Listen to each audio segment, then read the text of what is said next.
100,000.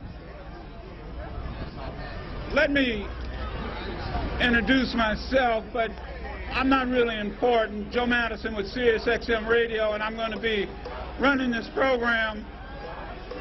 We could all do this together. But let me say something before we get started.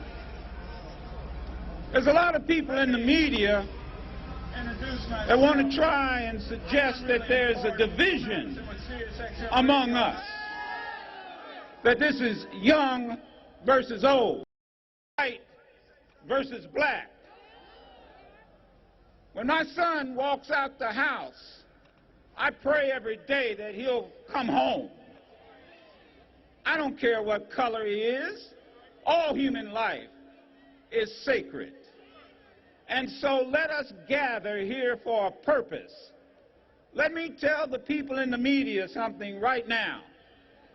There's a lot of pain on these streets. But where there is pain, there's a purpose. And we are here for a purpose. And we are going to be here together. This is intergenerational. We who are older and a few gray hairs on our chin are proud of the young people who are standing up and speaking up. Let them hear you. You're the John Lewises. You're the Fannie Lou Hamers. You're the people who started this because it's you who are targeted, and you have a right to stand up. Hands up! Hands up! I can't breathe. Ladies and gentlemen, let us do this. Let us all grab each other's hands in unity. Every single hand.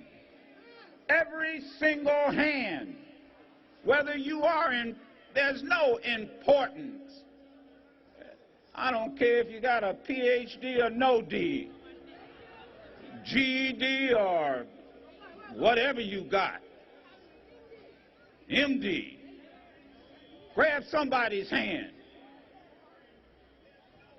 When there's a funeral, we all bow our heads and hold hands, and we pray to our God, or we pray to whoever we want to. Hold your hand. Every hand should be held. I'm going to bring forth now for prayer the chairman of the board of directors of the National Action Network, Chairman Richardson.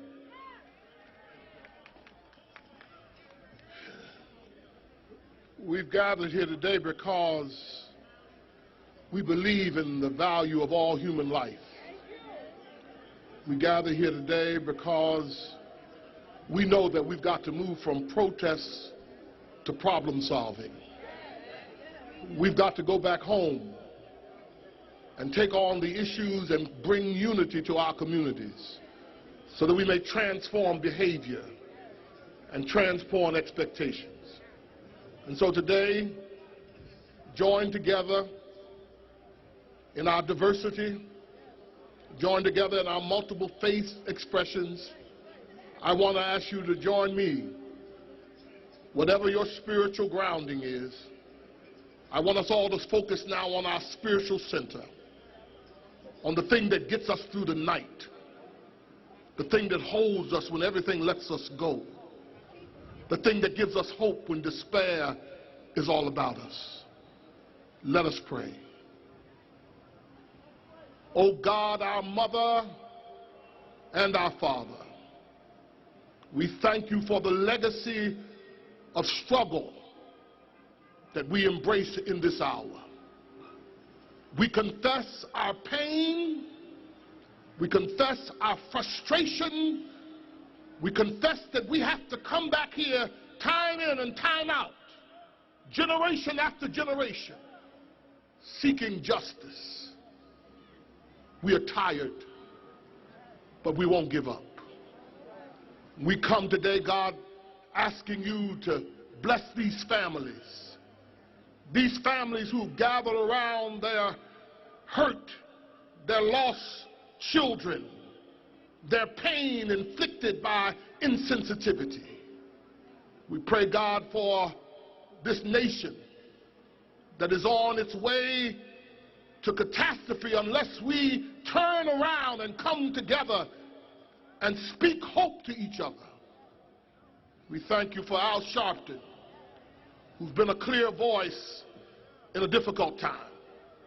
But not just his voice, the multiple voices of men and women all over this country, the voices of our young people, the voices of our children. We thank you today, God, for the voices that are being heard. And we thank you for those who put their feet on the pavement today, who walk through the streets and who by our very presence demonstrate that there is an unsettling spirit in our midst. We ask, God, that you would drive it out. Drive out the things that would destroy us. Drive out the violence in government hands. Dial out the violence in the hands of our brothers and sisters, that black on black crime will not continue to be. Drive out the pain, the frustration that leads us to turn on each other. Drive out police officers who act without accountability. Drive out government officials and corporate leaders who are insensitive to our pain and our struggle. And then, God, open the window of hope so that we can believe in tomorrow. Help us to believe in tomorrow. Help us not to be so encumbered by the burdens of today that we fail to believe in tomorrow. We love you. Make us whole. We are broken. Make us whole. Amen. Well, you still have your hands. As far back as I can see, grab the hands of that neighbor, the person you had your hand. Hold those hands up. Everybody got your hands up. You see, this is interesting. The cameras are still focused here. They ought to be focused out there. Look at the hands, black, white, brown. Look at them, Asian. See, come on, media, wake up. There they are. Nobody's doing nothing wrong. Everybody's doing everything right. That's right. But we're going to make you look today. Congress may be on vacation, but we're never going to take a vacation until we get what is right. Ladies and gentlemen, young man who hails from these parts, I believe Howard University, proud graduate of Howard University, is now mayor of Newark, New Jersey, Mayor Ross Baraka. Hands up! Hands up! Hands up! Hands up! I can't breathe! I can't breathe! I can't breathe! We say I can't breathe not just because Eric Garner lost his life senselessly in the streets of New York from a chokehold, an illegal chokehold. We say I can't breathe because we are being suffocated by a system of Jim Crow justice in America, a system that allows a police officer to go free and a young black boy to be dead on the street, that allows the murderer of Trayvon Martin to go free.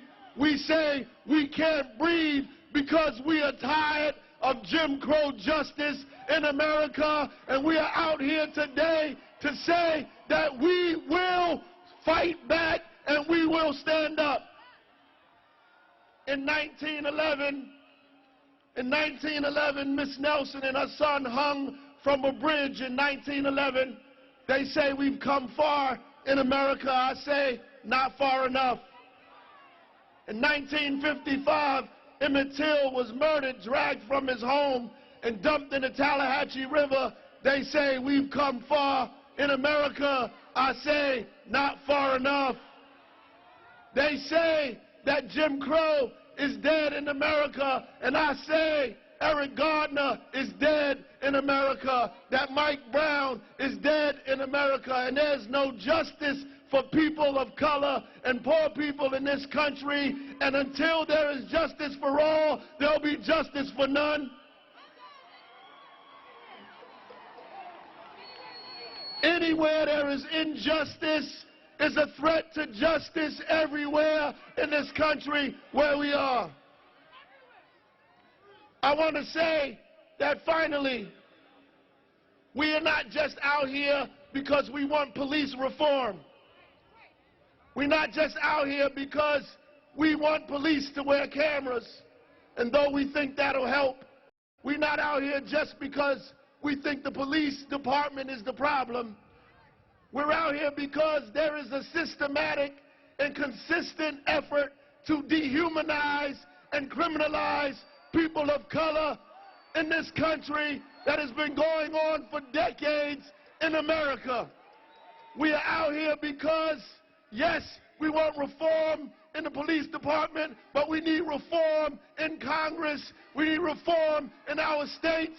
We need reform in our cities, in our institutions, in our colleges. We need reform. And until America realizes that they have to invest in every citizen in this country, it'll always be a problem that this country will never have peace, will never have rest, will never have justice until all people are treated fairly and treated equally and treated like human beings. God bless you. Keep up the struggle. Keep hope alive. Keep fighting. Keep pushing.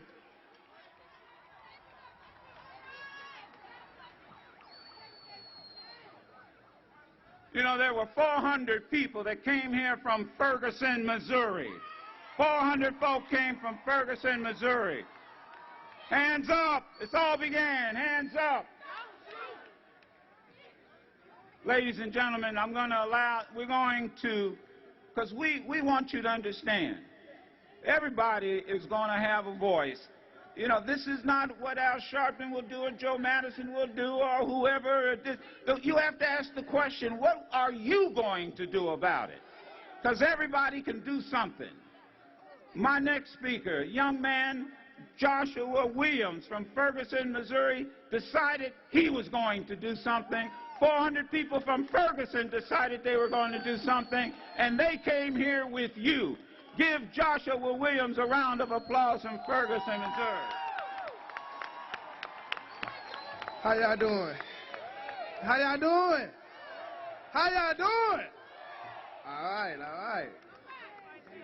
See, I came all the way from Washington, D.C. to show y'all love and support. So I support y'all, and y'all support us. So the reason why we came up here is because we are tired of being shot down in the streets like dogs, okay? The police have a thing called the trigger finger. They can't control their trigger finger when they see a black person in the street. It's no reason why we should walk down the street and look over our shoulders because a police car is coming. It's no reason why we should be in the store and we get followed around the store because we're black. We should be black in America and be free and not get washed over like dogs. So we're going to stand up to these police officers and we're going to tell them you're going to put an end to police brutality. You're going to stop killing our kids. You're going to stop beating our kids. I went to jail for 5 days. 5 times I went to jail for protesting in the street. And every night I got out of jail, I went back in the police's face. That shows them that I don't care about them. You can lock me up all you want to, but the next time I get out of jail, I'm going to be right back in your face. The next time I get beat and get out the hospital, I'm going to be right back in your face. Because I was beaten too. Okay? We was doing the Ferguson protest, and we was marching with the chief. And the chief started marching. Other officers rushed in. They started tackling the people. I got beat on the ground. So they took me to jail. I checked out. They checked me into the hospital. Because, you know, I take some injuries. But anyways, after that hospital visit, I went right back out there that same night in their face. They didn't like it at all. So these people you see on this stage right here, this is my protest family. This is my protest family. Right here. Y'all all are my family right here. So, you know, I got a pretty big family. So what I want y'all to do is put your hands in the air. Put your hands in the air. That is the sign of surrender. The cops don't know that. They don't understand that we are surrendering. But instead they took a young man's life. And instead they shot all through that man's body. And that next day he was about to be in college. That next day sitting in his college seat, earning his education. He didn't understand that he took Leslie's son away from her. Now she got to spend all the holidays without her son. They don't understand how hard it is to have a family member taken away from you with bullets. So, but we just need to tell them to stop doing this stuff, man. Because we all want a life. We all want to live. We all want to see our kids. We all want to see our kids grow up. And we all want to see our kids have an education. We want to make it. Okay? So, don't forget us when we go back to Ferguson. Y'all come catch a plane back to Ferguson, protest with us. Catch the train back. Okay? So, I'm going to end this with this. I see a lot of good signs. I can't breathe. Murder is illegal. You took an oath to protect, not to kill. I see that. That's nice. Now, okay, I see that too. That's nice. No justice? No justice? No justice. Hands up. Hands up. Hands up. I love y'all. I love y'all, man. I love y'all. All right. I love y'all, man.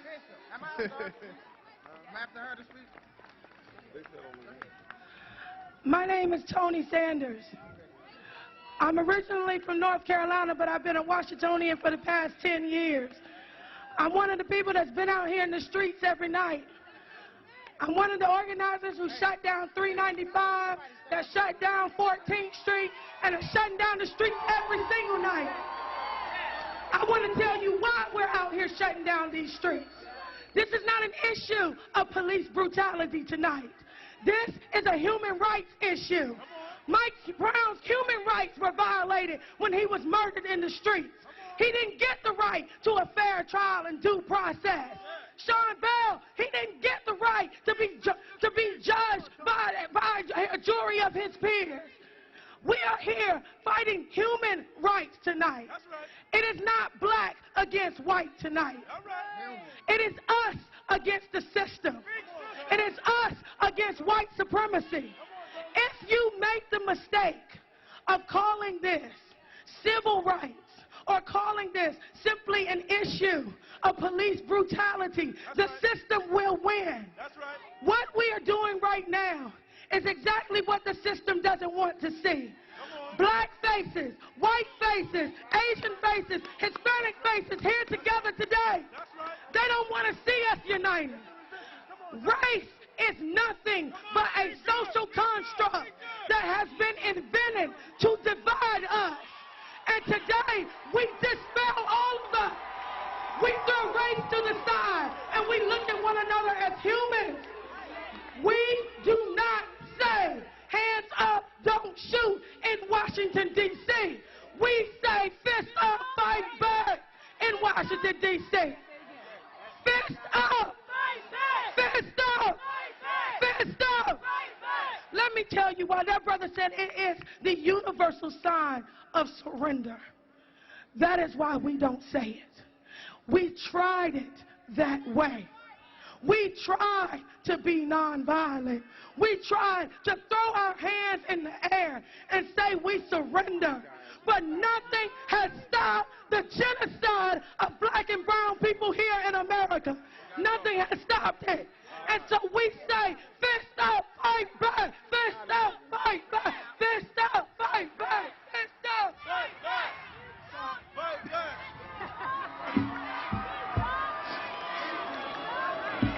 And then she looked at me and said, sorry.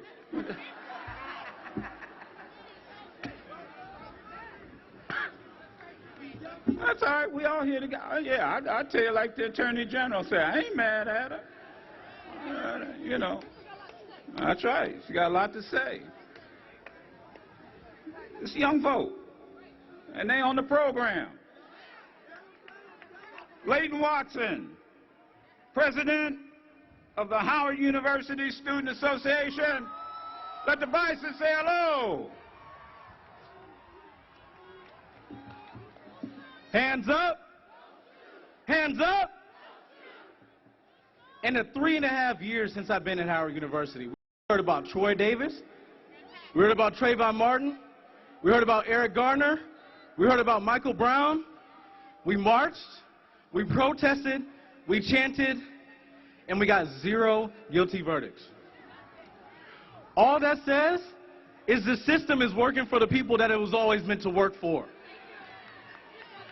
But that's not how this story ends. The people that you see back here in Ferguson that's been protesting for 127 days straight won't let this story end. The protesters in New York who scream, I can't breathe, won't let this story end. And we're here in D.C. by the thousands to say that this is not how this story ends. If they thought this is how this story was going to end, America better wake up. This is our time. This is our fight. This is our chance to tell America that we're tired of police getting away with murder. In America, a black man is 17 times more likely to be killed than a white man. According to the Department of Justice report, a black man is killed by a white officer twice per week. I'm not up here because I'm an activist. I'm up here because this is personal. I'm someone who's not too middle class and too comfortable to understand that it could have been my parents that were sitting back here crying over me being in the grave. I'm someone who can't look at those grieving mothers in their eyes and see the pain and see their grief and not do something about it. Honestly, I could care less about all the media. I could care less about the press. All I want is for this event not to become an annual event. What I've come to realize is that America is really a living, breathing contradiction. This is the country that wrote that all men are created equal, but then in the same document said that people that look like me and you are only worth 3/5 of a person. This is the same country that shunned German concentration camps, but internment camps here put 115,000 Japanese in internment camps right in California. We don't like to talk about it, but it happened. And now the people who have been commissioned to protect us and serve us are instead harassing us and killing us. Contradiction is as American as apple pie. Black people's task has always been to narrow the disparity between the justice that's enumerated in theory and the way that justice is continually appropriated in practice. And the question now becomes, what's next? What are we going to do about it? We need real community policing. I'm not talking about Bob takes cultural sensitivity classes, community policing. I'm talking about the dude you play basketball with on the court type of community policing. The girl you went to go get your hair done with, community policing. We need police cadet programs that go back into those public high schools, get those kids, and get them to become police officers. That's community policing. There's no better way to get community policing than to get the people from the community to become police. The second thing is we need accountability for these officers who are acting with impunity. I believe the president should expand the Department of Justice to include a division specifically dedicated to deal with cases of police misconduct that result in deaths. That needs to happen. That's something that he can do on his own. You don't have to wait for Congress. You don't have to wait for the House. You can do that on your own. There are things we can legislate, but we ultimately can't legislate people's presumptions and stereotypes. What we need is a cultural shift that identifies black lives as equal to any other life in America. I leave you with a quote. Nobody can give you freedom. Nobody can give you equality or justice or anything. If you're a man, you take it. Malcolm X. The next speaker is the National Youth Director of the National Action Network, all the way from Atlanta, Georgia, Mary Pat Hector. Hello, everybody. How are you? First, let me say, can everybody give them a round of applause? It is cold. You came, you marched, and you supported the movement. Dr. Martin Luther King Jr. once said that injustice anywhere is a threat to justice everywhere.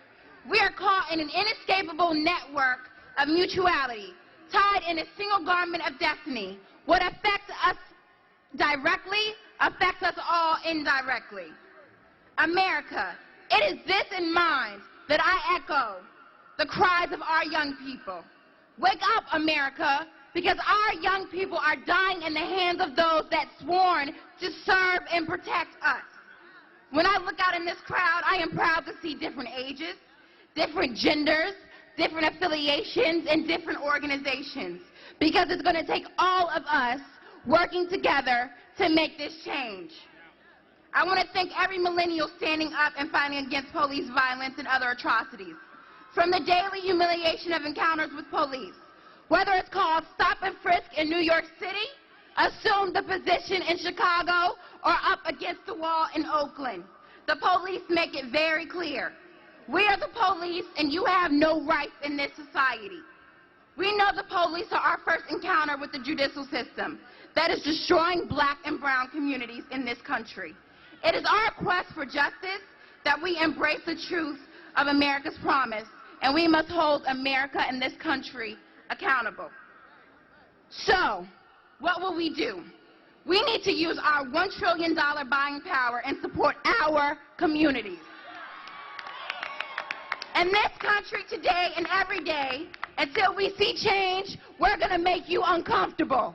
Because African American people in this country have been uncomfortable for too long. So we will march, we will protest, we will rally, we will come back to this Capitol as many times as we have to.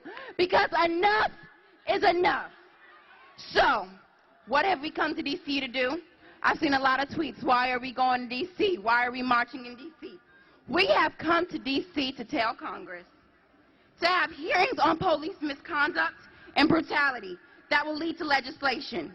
Today, we will tell Congress to enact legislation that addresses the jurisdictional threshold regarding the Department of Justice. Today, we come to D.C. to tell Congress to do their job. Thank you so much. No justice! No justice! Thank you so much. I made a mistake. I said that Congress was on vacation, but that's not all of Congress. Some folk decided they were going to stay, and one of them is a congressman from Houston, Texas. Ladies and gentlemen, Congressman Al Green.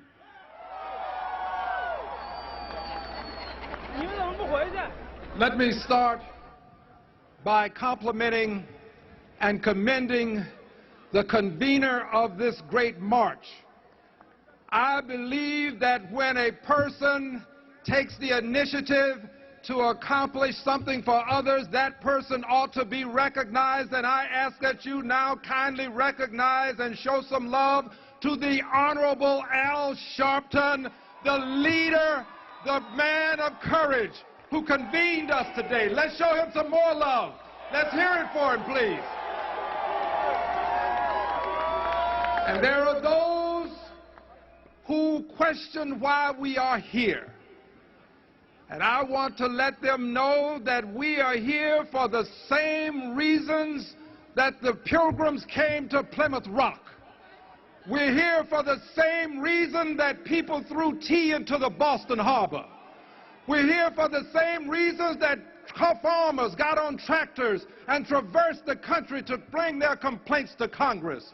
We're here for the same reason that Rosa Parks took a seat on a bus in a racist southern town. We're here for the same reason that Dr. King marched from Selma to Montgomery.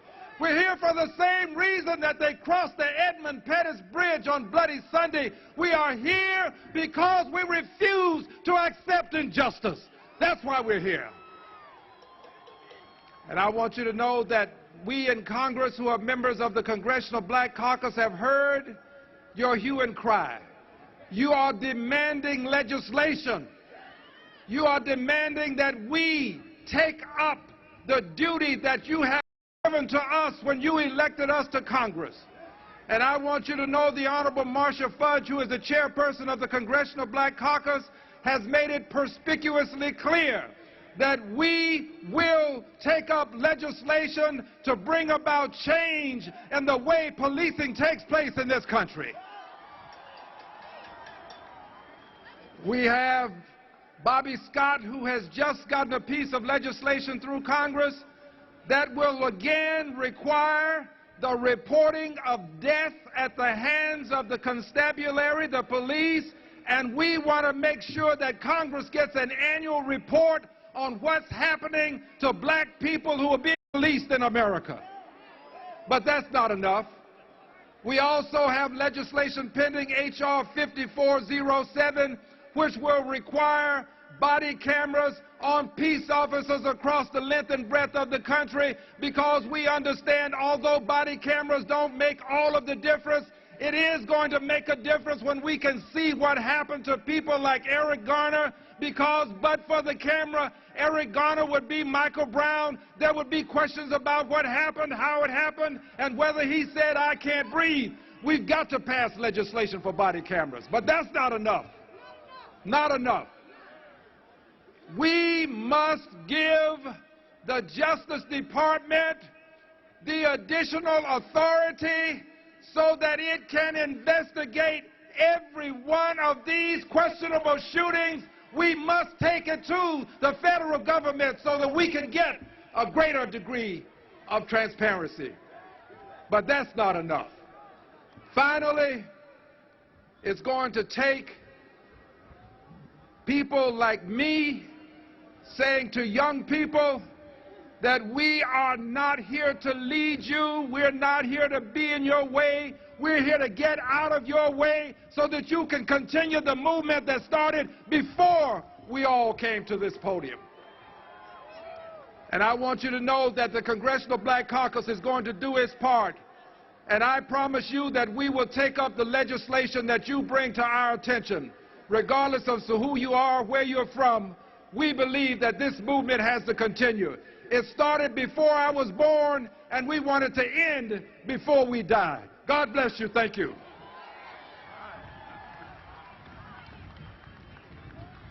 For those of you who think that the next speaker only started when he got a TV show called Politics Nation, let me give you just a brief biological sketch. He's a boy preacher. Long time ago, long in this business, many civil rights marches. When called upon, he answered. You answered. We all answered. Ladies and gentlemen, the Reverend Al Sharpton.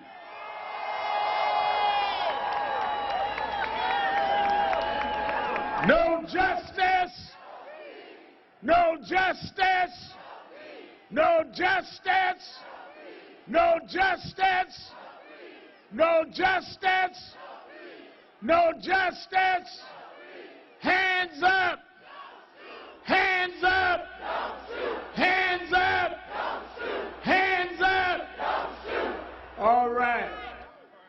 We are here today because we must have this nation deal with the fact that just like 50 years ago, the states had taken a position to rob the human rights and civil rights of citizens with states' rights projected laws. that this empowered federal law. We've seen in Ferguson, Missouri, we've seen in Staten Island, where state grand juries have suspended the right of due process. And we come to Washington to call on this Congress and national government to do what was done before. We need national legislation and intervention to save us from state grand juries that say it's all right to choke people even on tape and you won't bring them to court.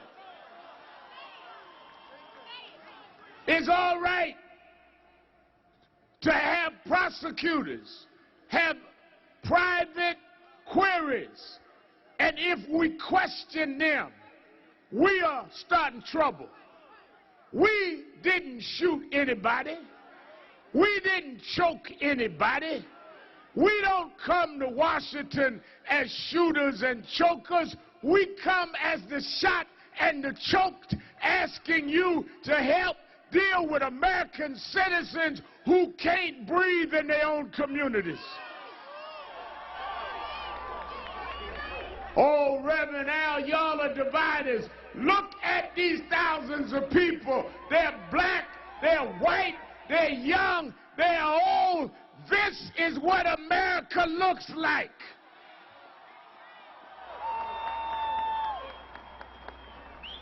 I stood in this city and was inspired when I saw a black man put his hand on the Bible become president. But I've also been inspired today when I see young white kids holding up signs saying Black Lives Matter.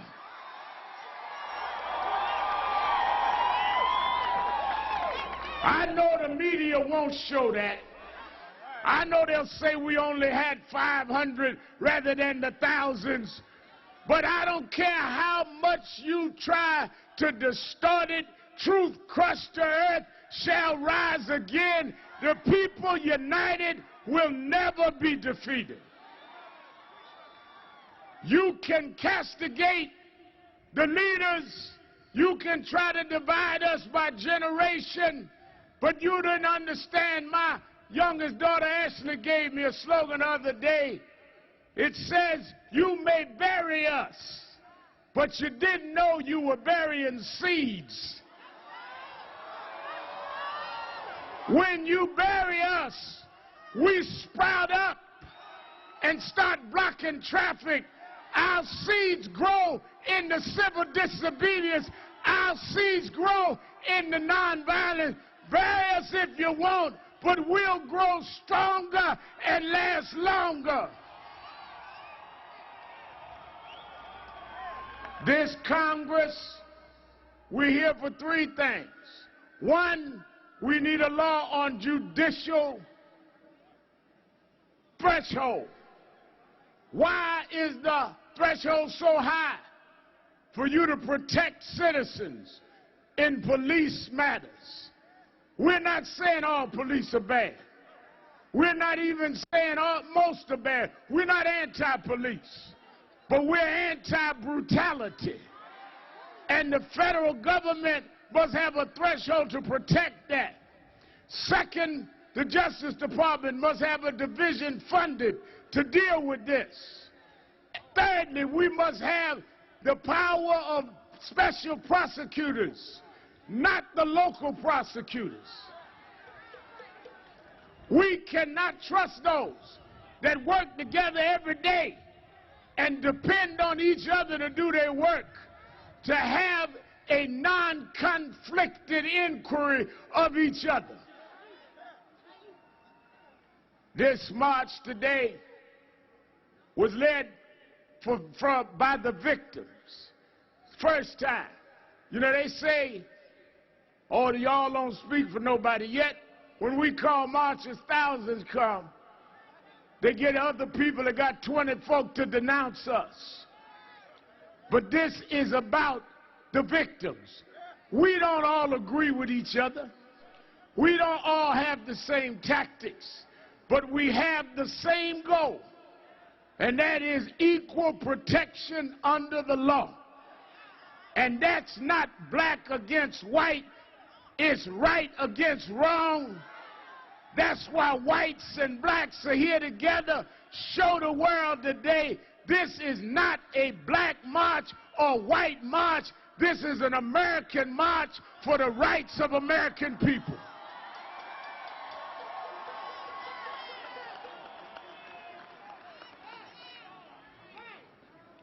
Let me say, there are those that want to act as though what we say are unreasonable. What is unreasonable about asking for a court case? What's unreasonable about asking for due process? What is unreasonable about asking for the Constitution to work for everybody? What is unreasonable about saying that Michael Brown and Tamir Rice and Eric Garner had rights too?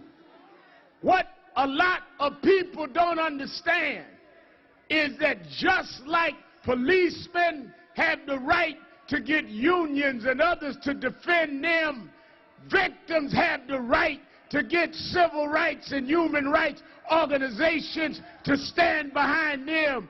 You thought it would be kept quiet. You thought you'd sweep it under the rug. You thought there'd be no limelight.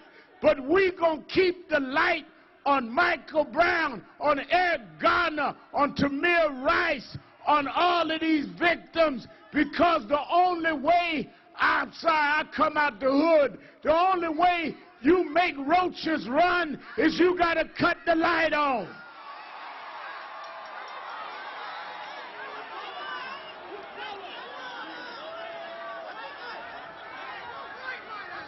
So I don't have the words that others may have. I don't have the polish that civil rights leaders before me had. I don't have the understanding of law that some of my brothers and sisters have. And some of you may be like me. You come up the rough side of the mountain. And when you come up the rough side, sometimes your legs get scarred and you might get a little mud on your clothes. But I come to Washington anyhow because God gave me a little light and I'm going to let it shine. I'm going to shine on Michael Brown. I'm going to shine on Eric Garner. God gave me my light. Let it shine. Let it shine. Let it shine. I want to bring to the stage, before we bring our closing speakers, I know it's cold, but God bless you for being here in the cold. Some of you rode all night long. Some of you got a long ride home. But we want to stand together. Let me bring to the platform first the mother and father and family of Michael Brown Jr., Ferguson, Missouri, Michael Brown Sr.,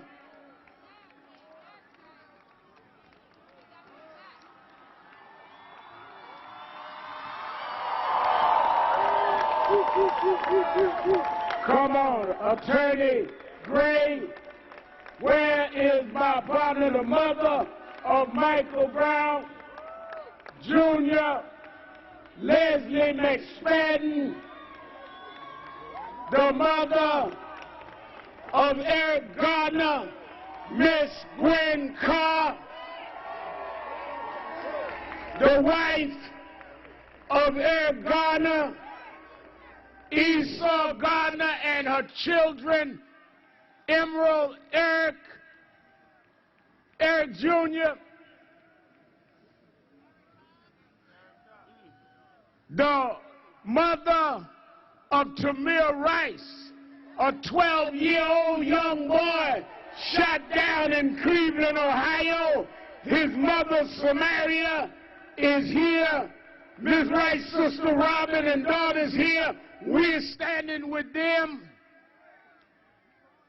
The family of John Crawford, also shot with a toy gun in Ohio. Mother Teresa is here. Father John Crawford is here. Family of Val DeHaven Jr. is here.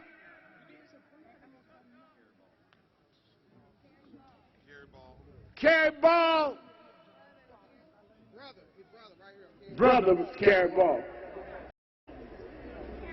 Where is the family of Garner in Brooklyn, New York? Pink houses. This is his partner and the mother of his child. Both of them came to stand up for him. You got her. Bring on up front. They writing the New York tabloids. She wasn't here. She here. And we are joined by the mother who has shown the regal bearing of suffering parents all over this country, the mother of Trayvon Martin, Sylvia Fulton, Sabrina Fulton, the mother of Amadou Diallo, Madam Katiato Diallo.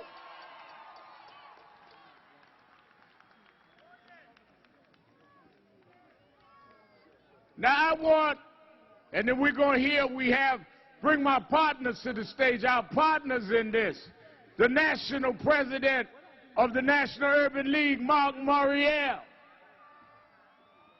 The president of the NAACP,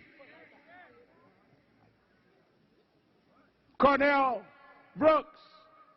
Head of National Black Civic Participation, Melanie Campbell. I want the families to thank you, give a brief word, then we're going to move and let the other speakers speak. This is not a revival. We're not going to be here all night.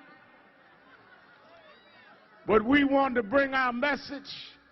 So I want, as the family speak, to move on, because this stage ain't going to hold all this. Well, I lost a lot of weight, but y'all bring a lot up here. If I was my old weight, we'd already been down.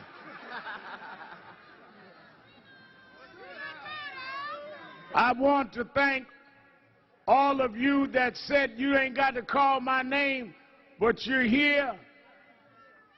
Glad to see my homeboy who's putting this around the world, the legendary filmmaker Spike Lee in the house.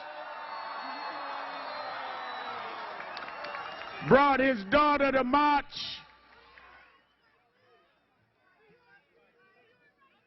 Do the right thing. Do the right thing. I want to thank George Gresham, 1199,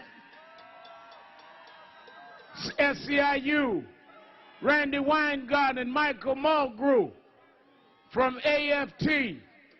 I want to thank all of our partners that made this possible. But most of all, I want Congress to know we are serious. We organized these thousands in 8 days. It was just Wednesday before last the grand jury came back. Don't let us go home and organize 3 weeks on you, because we will be back over and over again. Members of Congress, beware, we're serious about the 3 things we raised. When you get a ring-ding on Christmas, it might not be Santa, it may be Remal coming to your house. All right. Let us hear first Michael Brown and Leslie McSpadden.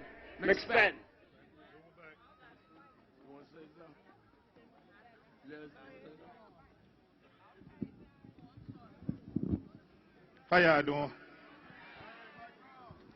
All the way from St. Louis, The Brown family love y'all. All respect. Man, y'all kept this alive for all the families.